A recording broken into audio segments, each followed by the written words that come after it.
Hey everyone, let me tell you about Ethan. Ethan always dreamed of running a marathon, but self-doubt held him back. He thought he wasn't built for it, too slow, too weak, too undisciplined. Fear stopped him every time he even considered signing up. One day, during a casual jog, Ethan met George, an older man who was also running. Exhausted, Ethan asked, "How do you keep going?" "I can't even imagine running a marathon." George smiled, his weathered face showing the marks of years. But his energy was still strong. "You know," George said, "when I first started, I could barely run a mile. But I kept going. Little by little, the distance didn't feel so far." Ethan was skeptical but intrigued. "But how do you stay motivated?"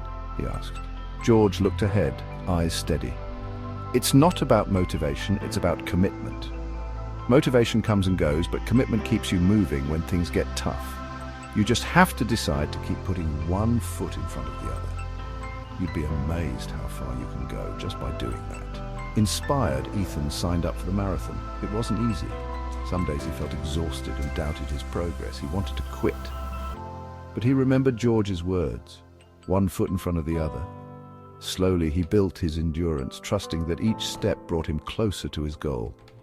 On race day, Ethan crossed the finish line, overwhelmed, not because he was the fastest, but because he had kept his commitment. He pushed past fears and self-doubt, step by step, reaching a goal he once thought was impossible. The lesson here?